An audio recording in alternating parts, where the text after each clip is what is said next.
오늘 저는 여러분들과 함께 무관심이 가장 무서운 적이다 라는 제목으로 은혜의 말씀을 나누겠습니다. 요즘 우리나라의 미세먼지와 황사가 너무 심해져서 난리가 아닙니다. 지난 월요일에도 새벽 예배를 마치고 운전을 하면서 집을 가는데 이 전망 한 50m 앞도 뿌연 거예요. 아침에 새벽에. 그리고 또 반대쪽으로 보니까 원래 그 롯데타워를 보면 그래도 새벽에는 잘 보이는데 그날따라 월요일 날은요, 이 롯데타워도 보이지 않는 거예요. 그만큼 제가 이 미세먼지와 이 황사가 정말 진짜 심각하구나 라는 걸 느낄 수 있었습니다. 그래서 서울시에서는요, 모든 공공기관은 주차장을 폐쇄하고 또한 민간에서는 자율적으로 차량 이부제를 시행을 했습니다. 그래서 공공기관에서는요, 어떻게든 주차장을 아주 폐쇄해서 필사적으로 그냥 어떻게든 한 85%, 90%까지 그것이 참여를 했다고 합니다. 근데 민간에서는요, 참여율이 5%도 안 됐다는 거예요. 5%도. 물론 홍보도 부족한 것이 있지만 가장 큰 이유가 뭐냐? 사람들의 무엇 때문이냐? 무관심. 무관심이라는 단어의 뜻은요, 관심이나 흥미가 없다, 그런 뜻입니다. 뉴질랜드의 한 대학의 총장인 골드 박사는요, 사회의 가장 큰 문제는 무관심이라고 했습니다. 저는 미래의 위험이 핵폭탄이나 국가적 재난에 의해 일어난다고 생각하지 않습니다. 우리의 운명은 그러한 위험한 사고나 심각한 전쟁으로 끝나지는 않을 것입니다. 다만 사람들이 더 이상 나라와 사회의 어떤 것에도 신경 쓰지 않을 때 멸망이 찾아올 것입니다. 역사학자 아놀드 토인비는요, 지금껏 멸망한 21개의 문명 중 19개의 문명은 외부의 침략이 아닌 내부의 문제로 멸망했다고 말했습니다. 이 내부의 문제란 무슨 문제냐? 바로 민족에 대해서, 나라에 대해서, 당대의 그 나라의 문제에 대해서 국민들이 무관심했다는 거예요. 멸망한 문명의 특징은 국민들이 자기 나라에 대한 어떤 관심이나 어떤 자기가 국민이라는 정체성도 없었다는 거예요. 그래서 무관심은요, 생각할 수 있는 가장 안 좋은 결과를 초래합니다. 오늘 본문에도 예수님의 가르침에 무관심하는 율법 교사가 나옵니다. 그는 율법을 전공해서 박사학위가 있는, 흔히 말하는 오늘날로 말하는 박사학위가 있는 사람입니다. 율법을 백성들에게 가르치는 사람입니다. 성경에 자주 등장하는 유대의 최고 엘리트라고 할 수 있습니다. 율법에 정통하다고 자부하던 그가 예수님의 공생의 기간 줄곧 그 누구보다도 예수님을 심하게 괴롭혔습니다. 어떻게 해서든지 그분에게서 허물을 찾아내고 그들의 법으로 한 병을 빠뜨리게 해서 항상 그러한 목적을 가지고 예수님을 따라다녔습니다. 어느 날 한 율법 교사가 나쁜 의도를 가지고 예수님께 질문을 합니다. 선생님, 내가 무엇을 해야 영생을 얻을 수 있죠? 다른 말로 말하면 내가 어떻게 하면 천국에 들어갈 수 있습니까? 이 질문을 받은 예수님은요, 그의 마음을 꿰뚫어 보셨어요. 그래서 그에게 다시 질문을 던집니다. 너가 율법 교사인데, 너가 알 텐데 너가 한번 대답을 해봐라. 그러자 그가 대답을 합니다. 27절을 보니까 내 마음을 다하며 목숨을 다하며 힘을 다하며 뜻을 다하여 주 너의 하나님을 사랑하라. 쉐마죠, 그죠? 그리고 또한 내 이웃을 내 자신과 같이 사랑하라고 해요. 그러죠, 얘기해요. 이 율법 교사는요, 아주 모범답안을 너무나도 잘 알고 그 실력을 예수님께 지금 뽐내고 있는 것입니다. 이 대답을 들은 예수님은요, 어떻게 대답을 했을까요? 여러분, 28절을 보니까 그래, 내 말이 맞아, 내 말이 맞다. 그러고 나서 이를 실천하라고 하세요. 왜 예수님이 실천하라고 했을까요?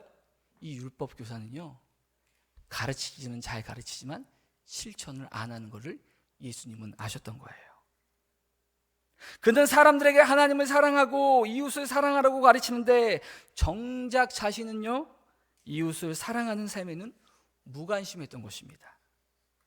만약 이 율법 교사가 조금이라도 양심의 가책을 느꼈다면 예수님, 당신은 진짜 하나님의 아들이십니다 하고 자신이 인정을 하고 돌아가야 되는데, 그런데 그는 그렇게 하지 않았어요.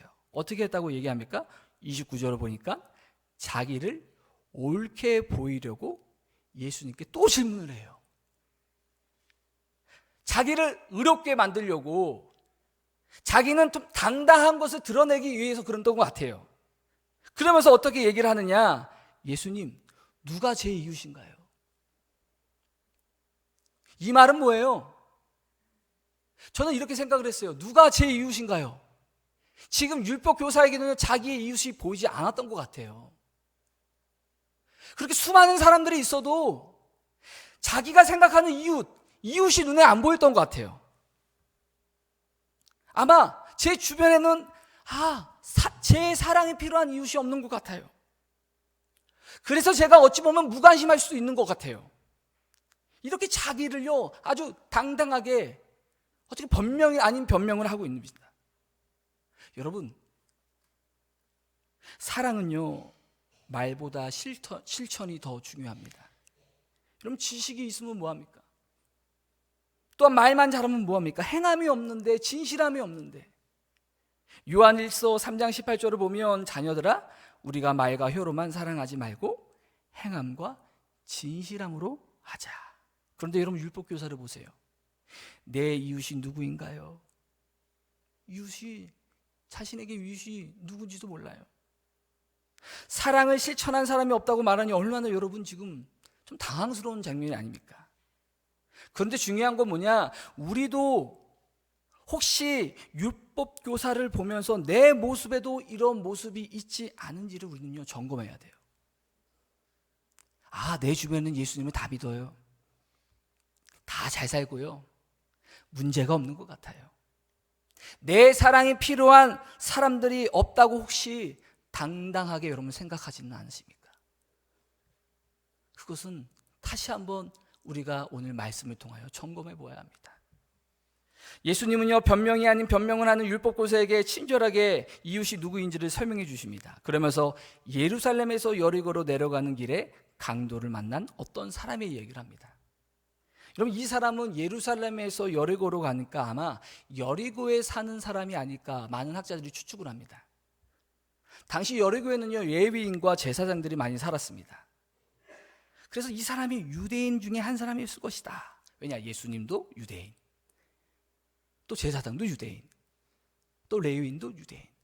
아마 유대인이라고 많은 학자들이 추측을 합니다. 이 여리고는요 예루살렘에서 남쪽으로 약 30km 떨어져 있습니다. 우리나라로 말하면 서울에서 약 인천 저 끝에 있는 주안이라든지 월미도라든지 송도, 요동도, 그죠? 그 정도 짧은 거리인데요. 예루살렘은 해발 762m고요. 여리고는요 285m였기 때문에 가는 길은요 이 내리막길입니다. 내리막길. 그래서 그 길에는요 집들이나 그 길에는요 장사하는 가게도 없고요. 사람이 인적이 드문 곳이라서 강도들이 많았다고 합니다. 어느 날 한 사람이 혼자서 그 길을 가다가 강도를 만났습니다. 당시에는 입고 있던 옷도 강도들이 탐내던 물건 중에 하나일 정도로 옷이 아주 귀한 때였습니다. 강도들은 이 사람의 옷을 벗겼습니다. 그는 저항을 했는지 죽기 직전까지 맞았던 것 같아요. 그는 거의 의식만 있는 상태로 쓰러져 있었습니다. 강도들은 가고 그대로 내버려 두면 곧 죽을 상황이었습니다. 그때 마침 제사장이 그 길을 지나갑니다. 그런데 길 한쪽 편에 피투성이가 된 사람을 벌거벗긴 채 누워 있는 거예요. 아무도 없는 내리막길을 가다 보니 여러분 얼마나 놀랐겠습니까? 강도 만난 죽어가는 사람을 보고 그는 어떻게 반응을 했습니까? 성경에 보니까 그를 보고 피하여 지나갔다. 사실 여러분 그럴 만도 해요. 우리가 길을 지나가는데 피투성이가 된 사람, 거의 죽게 되는 사람들 보면 여러분 우리는 어떻게 할 것 같아요? 그죠? 119에 전화하는 게 제일 빠르겠죠. 그죠? 그렇게 했던데 아마 이 제사장은요 그를 보고 피했어요. 아마 이 사람 도와줬다가 어찌 보면 제사장이 오늘 내가 해야 할 일이 있는데, 내가 오늘 빨리 집에 가야 되는데, 또 때마침 주변에 강도가 있을 수도 있으니까 아마 겁이 날 수도 있고, 여러 생각이 아마 복합적으로 일어났을 것 같아요. 근데 중요한 것은 보는 사람도 없으니 결국 그는 그냥 가버렸어요. 또 얼마 후에 레위 사람이 그 길을 지나갔다고 합니다. 그도 제사장과 똑같은 행동을 합니다. 여러분, 레위 사람이 누구입니까? 오늘날로 말하면 교회를 섬기는 교육자요, 교직원을 얘기합니다. 하지만 그도 그냥 지나갔다고 성경은 말합니다. 한참 후에 어떤 사람이 그곳을 지나가게 되었는데요, 그는 누구냐? 사마리아 사람이었어요. 그는 사람이 거의 다 죽어가는 걸 보고 이 사람은 어떤 마음을 가졌다고 성경은 말합니까? 우리 33절, 우리 하반절 우리 보겠습니다. 우리 33절 너무나도 중요한 말씀인데요, 우리 33절을 같이 한번 읽겠습니다. 시작. 어떤 사마리아 사람은 여행하는 중 거기 들어서 그를 보고 불쌍히 여겨. 여러분, 이거는 굉장히, 이 불쌍히 여겼다, 이것은 굉장히 대단한 일입니다. 왜냐하면 강도를 만난 사람이 누구냐? 유대인이었어요. 그런데 당시 유대인과 사마리아에 있는 서로가 앙숙이었어요. 어쩌면 사마리아 사람이 피 흘려 죽어가는 그 사람이 유대인 것을 보고 오히려 잘 됐다, 꼴 좋다 하면서 그냥 지나칠 수도 있습니다. 그죠? 그런데 그를 보면서 그럼에도 불구하고 불쌍한 마음을 가졌다고 합니다. 더욱이 불쌍한 마음을 갖고 나서 그대로 보고 두고 지나갈 수가 없는 거예요. 그래서 가던 길을 멈추고 그 위에 말씀을 쭉 보면 상처에 기름과 포도주를 붓고 또 더 이상 출혈이 되지 않게 아마 천이나 헝겊으로 아마 응급조치를 했겠죠. 그러고 나서 자기가 타고 오던 짐승에 그를 태웁니다. 그리고 내리막길을 내려갔겠죠. 그리고 주변에 어떠한 여관이나 아주 어떠한 그런 숙소가 있는 것을 보고 아마 그 데려가서 방을 잡고 그를 밤새도록 정성껏 간호를 했을 것입니다. 다음날 아침에 그는요 다시 길을 떠나야 했습니다. 그러고 나서 그 여관 주인에게 부탁을 해요. 이 데나리온, 오늘날로 말하면 한 20만 원 정도를 주면서 이 환자, 이 다친 사람에게 부탁을 합니다. 잘 간호해달라고. 만일 돈이 더 들면 돌아오는 길에 다시 계산해서 주겠다면서 잘 간호해달라고요 부탁을 하면서 떠납니다. 이 이야기를 마치신 예수님은요 율법교사에게 질문합니다. 이 세 사람 중에 누가 강도 만난 자의 이웃이라고 생각하느냐? 그러자 율법교사가 대답을 합니다. 자비를 베푼 사람입니다. 그러자 주님이 말씀하죠. 가서 너도 이와 같이 하라. 저는요 이 본문 예수님이 말씀하신 이 이야기를 보면서 우리는 참 몇 가지 중요한 교훈을 볼 수 있다고 생각을 합니다. 첫째, 내 이웃이 누구인가 하는 것보다 더 중요한 거 뭐냐? 내가 누구의 이웃이 되어야 하는가? 둘째, 이웃을 내 몸과 같이 사랑하는 것은 말로만 하는 것이 아니라 삶으로 해야 한다. 셋째는 우리가 사랑을 실천하는지 안 하는지는 비록 사람은 보지 못하지만 하나님은 잘 다 알고 계시다. 넷째, 우리가 좋은 이웃이 되어줘야 할 사람은 우리 주변에는 얼마든지 있다는 거예요. 내 주변에는 사랑이 필요한 사람들이 얼마든지 있다는 것을 우리는 이 이야기를 통해 우리는 교훈을 얻을 수 있습니다. 여러분, 먼저 여러분들은요 누구의 자화상을 많이 닮았습니까? 여기에 나오는 제사장입니까? 아니면 레위인입니까? 아니면 사마리아입니까? 누가 나의 그 모습을, 자화상을 잘 대변해 주는가요? 우리는 이 세 본류 사람 중에 어느 한쪽에 속할 것입니다. 제사장이나 레위인은 어찌 보면 우리처럼 이렇게 수요 저녁 예배 나와서 이렇게 성전에서 적어도 일주일에 한 번 이상 예배를 드릴 터이고, 또 찬양도 하고, 또 예배도, 또 기도도, 눈물을 흘리면서 기도도 하고 막 박수 치면서 찬송도 했을 거예요. 이 사람들은 한마디로 은혜를 받은 사람이에요. 하나님을 믿는다고 하는 사람이에요. 그러나 그들은요, 막상 사랑을 베풀어야 할 대상이 나타나자 슬금슬금 피하여 도망갔다는 거예요. 그렇다면 그들이 받은 그 은혜, 정말 하나님을 믿는다는 것은 무엇이 다릅니까? 내가 하나님의 은혜를 받았다면 도대체 그 은혜가 그들의 삶을 변화시켰습니까? 오늘 우리도 자칫 잘못하면 그들과 같이 될 수 있다는 거예요. 우리도 예배를 드릴 때마다 말씀 듣고 찬양하고 기도하면서 은혜를 많이 받고 돌아갑니다. 하지만 막상 예배당 문을 나서면 사랑해야 할 대상을 만나게 될 때 원수 같은 사람, 나를 힘들게 하고 나를 두렵게 하는 그 사람을 만나게 되면 이상하게 예배 때 들었던 그 말씀이 한순간에 다 사라져요. 사마리아 사람처럼 내가 정말 삶 속에서 사랑을 실천하는지 우리는 점검해 봐야 돼요. 그렇다면 여러분, 이 제사장과 레위인에게 가장 큰 문제가 무엇이냐? 바로 그것은 무관심이에요. 아무리 보는 사람이 없는 곳이라고 하지만 어떻게 죽어가는 사람을 보고 그냥 지나갈 수 있습니까? 여러분, 죽어가는 짐승을 보아도 불쌍한 마음이 들어서 도와주고 싶은데 하물며 사람이 죽어가는데 어떻게 그대로 지나갈 수가 있습니까? 그것은요, 그 마음이 얼음땅처럼 차가운 가슴에서 나오는 이런 무관심 때문이에요. 오늘날 그런데 많은 사람들이 이런 무관심의 마음에 가득 차 있다는 거예요. 자기 자신이나 자기 가족, 자기가 사랑하는 사람 외에는 전혀 관심이 없습니다. 현 시대에는요, 4가지 병이 있다고 합니다. 무목적, 없을 무자입니다. 무목적, 무감동, 무책임, 그리고 무관심. 그 중에 가장 제일 악한 것이 무관심이에요. 노벨 평화상을 수상한 유대인 작가 엘리 위젤 박사는요, 현대 사회를 황폐케 하는 최고의 악이 무관심이라고 했어요. 사랑의 반대는 미움이 아닌 무관심이다. 아름다움의 반대도 추함이 아닌 무관심이다.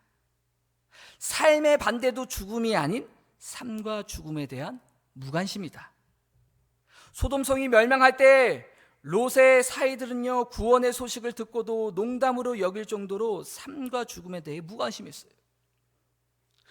창세기 19장 14절을 보니까 롯이 나가서 그 딸들과 결혼할 사이들에게 말하여 이르기를 여호와께서 이 성을 멸하실 터이니 너희는 일어나 이곳을 떠나라 하되 그 사이들은 농담으로 여겼더라. 이처럼 현대인들은요, 어떤 삶과 죽음에 대한 보이지 않는 어떤 본질에 대해서요, 여러분 아주 무관심해요. 그러나 정말 영원하지 않는 것, 시간이 지나면 다 없어지는 것, 비본질적인 것에 마음에 빼앗겨 아주 바쁘게 살아갑니다. 지난 주일 점심을 먹는 중에 한동안 보이던 청년이 안 보여서 권사님께 여쭤봤어요. 권사님, 요즘 2 친구가 안 보이는 것 같은데 혹시 무슨 일이 있나요? 물어봤어요, 제가. 한동안 잘 보였던 것 같은데 2 친구가 잘 안 보이는 것 같아요. 근데 권사님께서 이런 말씀을 하시는 거예요. 그 친구들이 종종 교회에 나와도 안 나와도 아무 얘기가 없고 존재감이 없는지라 무관심한 것 같아요. 빠지면 빠지는 대로, 나오면 나오는 대로 알아주는 사람이 없다는 거예요. 이유가 어찌됐든 제가 그 얘기를 들을 때 참 마음이 죄송스럽더라고요. 여러분, 혹시 이처럼 지금 나는 목장 안에서, 또한 선교회 안에서, 찬양단 안에서, 교회 학교 안에서 요즘 보이지 않는 영혼들이 있는데도 불구하고 혹시 여러분 무관심하고 있지는 않습니까? 문자 하나, 아니면 카톡 하나, 아니면 전화 한 통도 하지 않는 채 무관심하다면 우리는 오늘 하나님, 저의 무관심을 용서해 주세요 라고 우리는 회개해야 돼요. 먼저 그들이 지금 마귀 사단에 사로잡혀 강도가 들든 또한 불이 나든 전혀 신경 쓰지 않고 있지는 않습니까? 우리 오늘 이 하나님 말씀 앞에 다시 한번 우리는요, 내 자신을 점검해 봐야 돼요. 저는 그래서 오늘 말씀을 통해 두 가지를 삶에 적용하고 실천하기를 소원합니다. 첫째는 우리의 도움을 필요로 하는 사람, 우리에게 도움을 요청하는 사람을 보고 무관심하면 안 된다는 거예요. 생활이 궁핍한 사람, 병들어 보살핌과 위로가 필요한 사람들, 인생의 무거운 짐을 지고 고통 중에 있는 사람들, 격려가 필요한 그 사람들을 피해서는 안 됩니다. 요한 1서 3장 11절을 보니까 18절 19절을 보면 아까 말씀드린 대로 말과 혀로만 사랑하지 말고 행함과 진실함으로 하자. 이로써 우리가 진리에 속한 줄을 알고, 하나님의 말씀 안에 있는 줄을 알고 우리 마음을 주 앞에서 굳세게 하리니. 사도 요한이 이렇게 얘기해요. 입으로만, 머리로만 하는 사랑은 사랑이 아닙니다. 진심에서 우러나오는 마음으로 행동할 때야 진정한 사랑이라고 할 수 있습니다. 둘째로, 영적으로 강도 만난 죽어가는 우리의 이웃을 보고 무관심하면 안 된다는 거예요. 더욱이 이웃이 어려울 때 도와주고 힘들 때 말 들어주고 또한 밥 먹으면서 위로해주는 차원으로 우리 예수 믿는 사람은요, 그 정도에만 멈춰서는 안 되는 거예요. 그 영혼을 구원하는 데까지 이르러야 온전한 사랑이 될 수 있는 것입니다. 오늘날 우리 주변을 보십시오. 영적인 강도인 마귀 사탄을 만나 죽어가는 영혼들이 참으로 많습니다. 죄에서 빠져나오지 못하고 영원한 멸망을 향해 끌려가고 있는 사람이 많습니다. 하나님이 없다고 말하는 사람들이 우리 주변에 얼마나 많습니다. 착하게만 살면 되지 꼭 굳이 예수님을 믿어야 되냐고 말합니다. 교회는 다니지만 하나님이 주인이 아니라 내가 주인 되어서 성령의 다스림을 받지 못하고 있는 사람들이 너무나 많습니다. 그들 역시 영적으로 강도 맞는 사람입니다. 우리는 이런 사람들에게 무관심하면 안 돼요. 저는 설교를 준비하면서 먼저 이 본문을 제 자신에게 적용을 하면서 제 마음이 아파오는 것을 제가 느꼈습니다. 나는 정말 하나님이 미워하시는, 어찌 보면 목회자가 아닌가? 예배자는 아닌가? 말씀은 잘 전하는데, 말씀은 선포하는데 내 자신이 정말 하나님 앞에서 떳떳한가?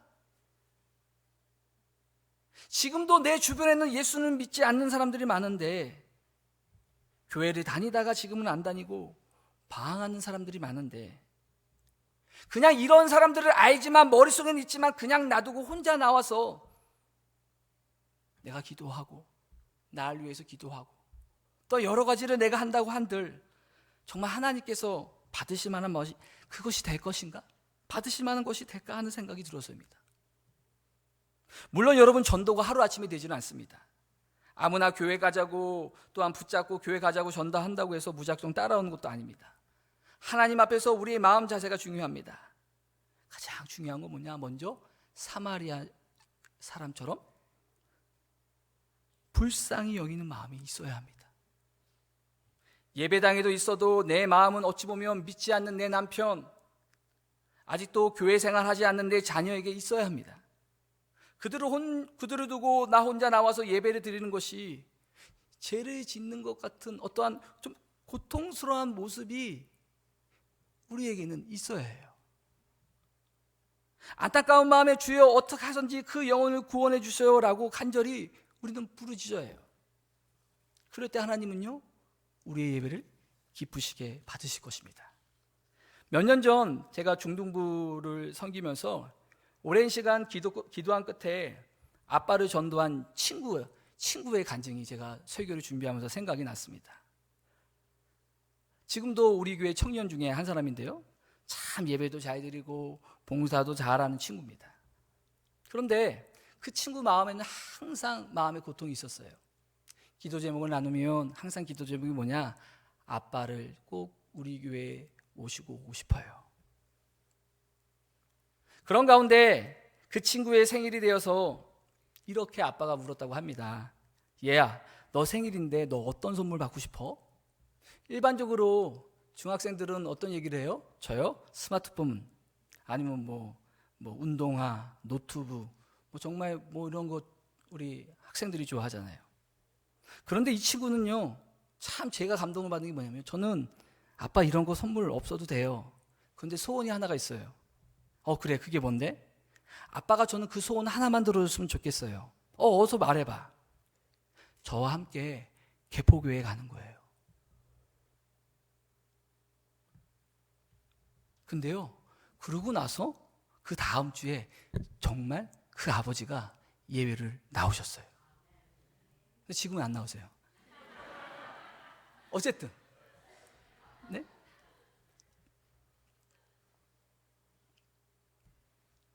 그 친구에는 어떤 마음이 있느냐? 아빠에 대한 아버지에 대한 국률의 마음이 있었어요.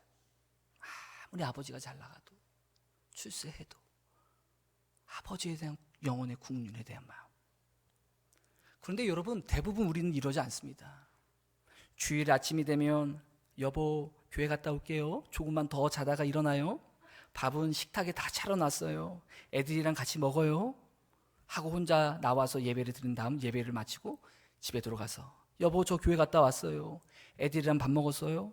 어머머 설교지까지 해놨네요. 고마워요. 혹시 우리 중에 이렇게 마음을 편하게 먹고 신앙생활 하는 분이 저는 없다고 믿습니다. 특별히 오늘 예배를 헌신한 우리 중국 여성교회 분들은 정말 없을 거라고 믿어요. 너무 편하게 믿는 거잖아요. 그죠? 국률에 대한 마음이에요. 혹시 우리가 이런 식으로 교회를 다니면서 예수를 믿는다고 한다면 우리는 제사장이나 레위인과 다를 바가 없을 겁니다. 죽어가는 사람들 영혼을 보고 혼자 도망가는 사람과 다르지 않습니다. 우리의 인생은 오늘 내일 어떻게 될지를 모릅니다. 오늘이 마지막일 수도 있습니다.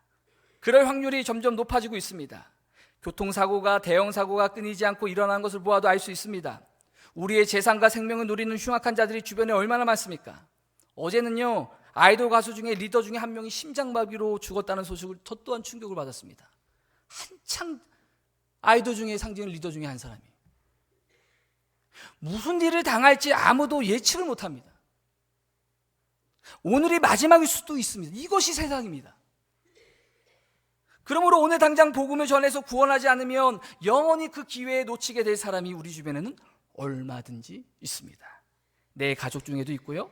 이런 사람을 보면서도 믿든지 말든지 마음대로 하는 식의 무관심한 태도를 취한다면 제사장이고 레위인 거예요. 만약 오늘 당장 하나님이 그 사람을 불러가신다면 그 사람들이 가는 곳은 우리는 너무나도 충격적인 장소임은 압니다. 어느 사람이 천국에서 지옥으로 친구를 면회 갔습니다. 고생하리라 고통을 받고 있겠지 생각했던 친구가 진수성찬에 신나는 오락에 호합한 술 파티를 즐기며 지옥에서 지내고 있는 거예요. 천국 생활에 질린 이 사람은 지옥의 친구가 부러웠습니다.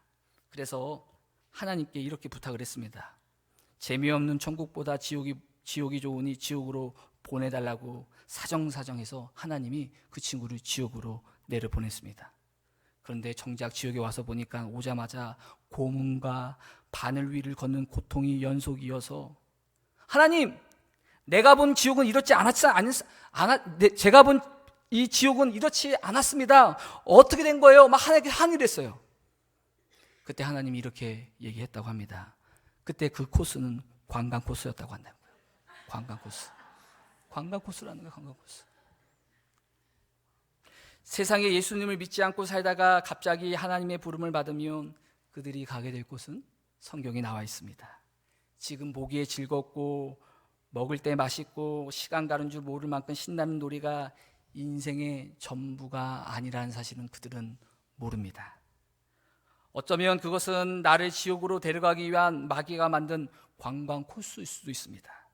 어서 그들을 우리는 건져내야 합니다. 이런 사실을 알면서도 이웃에게 무관심하다면 그것은 얼마나 무서운 죄입니까?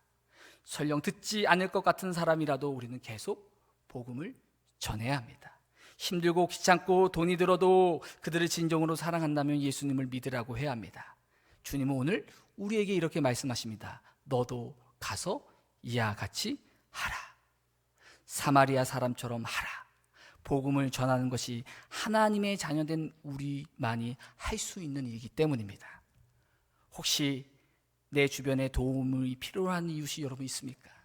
시간도 내어주고 물질도 도와주고 마음도 나눠주면서 그들을 먼저 사랑하십시오. 국률한 마음을 대하십시오. 그리고 더 나아가선 그들의 영혼을 구원하기 위해서 최선을 다하십시오. 무관심하면 안 됩니다.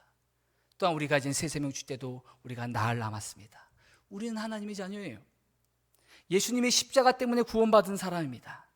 오늘 주님은 말씀하십니다. 너도 가서 이와 같이 하라고, 실천하라고 말씀하십니다. 저와 여러분들이 이 명령대로 우리 주변에 있는 사람들을 주님 앞으로 인도하는 축복의 통로가 되기를 축원합니다. 우리 기도하겠습니다.